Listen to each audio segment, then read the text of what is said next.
राम राम शबनम, मैं पिंकी किनारा और आप सब देख पा रहे हैं रियल हरियाणा। फिलहाल मौजूद हैं पाबड़ा गांव में और आप सबको पता है चुनाव की जो गहमागहमी है बहुत ही जोरों शोरों से चल रही है। तो फिलहाल जो भावी जिला पार्षद के उम्मीदवार हैं राजेश जी हमारे साथ हैं, बातचीत करते हैं। राम राम जी। राम राम जी। और रियल हरियाणा देखने वाले सारे दर्शकों ने और पूरे देशवासियों को मेरी ओर से हाथ जोड़ के नमस्कार। राम राम जी। तो जी चुनाव का मुद्दा छेड़ने से पहले एक बात क्लियर कर लें। सुनने में आया है आपने किसान आंदोलन में और किसानों के सहयोग में बहुत ज़्यादा टाइम दिया है। देखो जी, किसान आंदोलन से दिल से जुड़े हुए थे और हर समाज के मुद्दों से दिल से जुड़े हुए हैं जी। जी, जैसे किसान आंदोलन लगातार 13 महीने चला, 13 महीने के अंदर आपने लगातार सपोर्ट किया और उसमें आपने कहीं ना कहीं अपनी रोजी रोटी को भी एक तरीके से दांव पे लगा दिया। तो इतना सेक्रीफाइस, इतना त्याग आपके अंदर कहाँ से? ऐसा है जी, मैं भी कहीं ना कहीं किसानी परिवार से जुड़ा हुआ हूँ। मजदूर और किसान की लड़ाई को समझ रहा हूँ। और जिस तरह से ये किसानों का जो हनन हो रहा था, ये हमसे भी नहीं देखा गया। और हमने जहाँ तक सोचा भाई ये एक साझी लड़ाई है और इसे पूरा परिवार, इसे पूरा समाज एक तरीके होके लड़ेगा, तो ये जीत निश्चित थी और वो जीत हमने हासिल की। अब आप आने वाले समय में जैसे जिला पार्षद के लिए आपने मन बनाया है, किन मुद्दों को लेकर बनाया है? क्या आपकी मजबूरी रही है कि ये कोई समस्या आपके सामने थी, भाई इसको दूर करने के लिए मैं मैदान में आया, या फिर आपकी इच्छा थी? रीजन क्या रहा?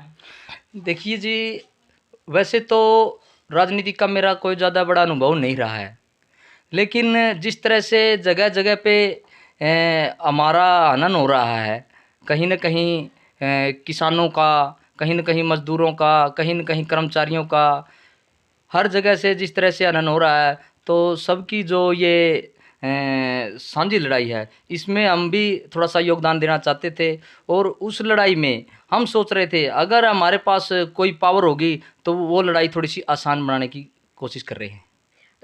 इस सोच के अलावा आपके जो विकास के मुद्दे हैं वो क्या कुछ रहेंगे? क्या कुछ विकास करवाओगे आप? देखिए जी, मैं विकास करवाना चाहता हूँ शिक्षा का, स्वास्थ्य का, रोजगार का, बिजली पानी का है। जी। लेकिन मैं सोच रहा हूँ ज़्यादा बात शिक्षा पे की जाए, ज़्यादा फोकस स्वास्थ्य पे किया जाए, पानी की निकासी के लिए सोचा जाए और रोजगार के मुद्दों पे बात की जाए। एक बात और अगर मैं सोचूं भी देख लिया वोटां के काबिल हो या नहीं, तो 7 गामा के थ्रू इलेक्शन लड़ो हो, 7 गामा की एक एक मेन समस्या बता दो। ऐसा है जी, सातों गांवों में सबसे मेन समस्या तो ये आ रही है जी, जहाँ तक मैंने आकलन किया है कि लाइब्रेरियाँ लाइब्रेरियाँ बहुत कम हैं। इस वार्ड नंबर 3 में लाइब्रेरियाँ बहुत कम हैं। और हमने भी आप सबके प्रयास से, पूरे समाज के सहयोग से एक पंचग्रामी अम्बेडकर भवन के प्रांगण में एक निःशुल्क लाइब्रेरी चलाने की कोशिश कर रखी है और वो चल भी रही है। जी। एक समस्या और भी मेन है, जैसे किसानों के खेतों में पानी का भरा होना है। और देखें तो अपनी पंचग्रामी की अगर बात करें तो सिर्फ पाबड़ा गांव को छोड़कर बाकी चारों गांव में रोडवेज की भी कोई सुविधा नहीं है। ऐसा है जी, रोडवेज की असुविधा कई बार सामने आ रही है। और अगर पूरी जनता ने हमें हमें पूरा विश्वास है, पूरी जनता का आशीर्वाद हमारे साथ है, सभी समाज से सभी साथियों का आशीर्वाद हमें भरपूर मिल रहा है। और जिस तरह से हम एक एक स्टेप वाइज स्टेप आगे बढ़ रहे हैं, और ऐसा कुछ हमारे को जब आशीर्वाद पूर्ण रूप से मिल जाएगा तो हम ये समस्या दूर करवाने की बहुत ज़ोर शोरों से आवाज़ उठाएंगे। अभी आप डोर टू डोर जा रहे हो, गांव टू गांव जा रहे हो, आपको जन समर्थन किस प्रकार का प्राप्त हो रहा बहुत अच्छी तरह से, है? बहुत लोगों अच्छी का तरह क्या से। कहना है? आशीर्वाद में क्या बोल?